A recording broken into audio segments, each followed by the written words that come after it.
ಪ್ರಜ್ವಲ್ ರೇವಣ್ಣ ಅವ್ರದ್ದು ಮಾಡೋದಾರೆ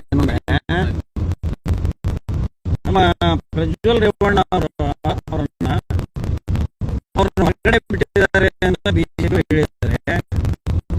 ಈಗ international affairs ಮತ್ತು ಫಾರಿನ್ ಅಫೇರ್ಸ್ ಇರತಕ್ಕಂಥದ್ದು ಏನು ಇಂಪೋರ್ಟ್ ಮಾಡಿರೋದು ಎಕ್ಸ್ಪೋರ್ಟ್ ಮಾಡಿರೋದು ಅರೆಸ್ಟ್ ಮಾಡಿರೋದು ಪ್ರೊಸೀಜರ್ ಇದೆ. ಪ್ರೊಸೀಜರ್ ಕೋಡ್ 61 ಕಡೆಗೆ ಹೇಳಿ ಪ್ರೊಸೀಜರ್ ಇದೆ. ಸೊ ಅದಕ್ಕೆ ಪೊಲೀಸ್ ಯಾವ ರೀತಿ ಕ್ರಮ ತಗೋಬೇಕು, ಯಾವ ರೀತಿ ಮಾಡೋ ಇದೆ. ಆದ್ರೆ ಇಟ್ಸ್ ಅನ್ ಅಫೆನ್ಸ್. ಈಗ ಎಕ್ಸ್ಪ್ಲಿಸಿಟ್ ಅಂದಿದ್ದಾರೆ. ಈಗ ವಿಡಿಯೋಗಳನ್ನ ಹರಿಬಿಟ್ಟವರು ಎಲೆಕ್ಟ್ರಾನಿಕ್ ಮೀಡಿಯಾವನ್ನ ಸೆಕ್ಚುಯಲ್ ಹರಿಬಿಟ್ಟವರು ಇನ್ಫಾರ್ಮೇಶನ್ ಎಕ್ಸ್ಪ್ಲಿಸಿಟ್ ಅಂದ್ರೆ ಶೋಷಣೆ ಮಾಡೋದು. ಯಾರ ಹೆಣ್ಮಕ್ಳನ್ನಾಗಲಿ ಅಥವಾ ಇನ್ನೊಬ್ಬರನ್ನಾಗಲಿ ಶೋಷಣೆ ಮಾಡಕ್ಕಿಂತ ವಿಚಾರದಾಗ ಮಾತ್ರ ಆ ಹರಿಬಿಟ್ಟವರು ಅಫೆಂಡರ್ ಆಗ್ತಾರೆ. ಆದ್ರೆ ಇಲ್ಲಿ ಎಕ್ಸ್ಪ್ಲಿಸಿಟ್ ಅಲ್ಲ, ಇಲ್ಲಿ ಸೇಫ್ ಗಾರ್ಡ್ ಮಾಡಿದ್ದಾರೆ. ಇನ್ನು ಎಷ್ಟು ಹೆಣ್ಮಕ್ಳಿಗೆ ಅನ್ಯಾಯ ಮಾಡುದ? ದಿ ಕ್ಲಾಸ್ ಆಫ್ ದಿ ವುಮೆನ್ಸ್ಗೆ ಅನ್ಯಾಯ ಮಾಡಿದ್ದಾನೆ.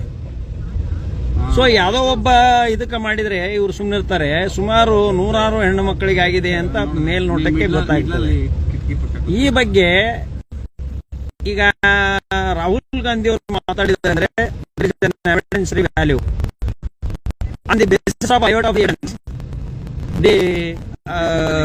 the major part and also high command, the person leader, the main leader of the Congress, Mr. Rahul Gandhi, who talked about Mr. Prajwal Ravana, the sexual scandal. So that ಇಲ್ಲಿವರೆಗೂ ನಾವು ಯಾಕೆ arrest ಮಾಡಿಲ್ಲ? Arrest ಮಾಡಬೇಕು ಅಂತ ಹೇಳಿ ನಾನು ರಾಜ್ಯ ಸರ್ಕಾರಕ್ಕೆ ಮತ್ತು ಸ್ಪೆಷಲ್ ಇನ್ವೆಸ್ಟಿಗೇಟಿಂಗ್ ಟೀಮ್ಗೆ ರಿಕ್ವೆಸ್ಟ್ ಮಾಡಬೇಕು ಅಂತ ಅದನ್ನು SIT ಪೊಲೀಸರು ಸಮರ್ಥರಿದ್ದಾರೆ. ಆದ್ರೆ ಇಲ್ಲಿ ಯಾವುದೇ ಸಾಫ್ಟ್ ಕಾರ್ನರ್ ತೋರಿಸೋದಾಗ್ಲಿ ಅಥವಾ ಅವರಿಗೆ ಏನಾದರೂ ಲೀನಿಯನ್ಸಿ ಕೊಡೋದಾಗ್ಲಿ, ಲೀನಿಯಂಟ್ ವ್ಯೂ ತಗೊಳ್ಳೋದಾಗ್ಲಿ ಅಂತ ಸಮಸ್ಯೆಗಳು ಬರೋದಿಲ್ಲ. ಆದ್ರಿಂದ ಆದಷ್ಟು ಬೇಗ in order to safeguard the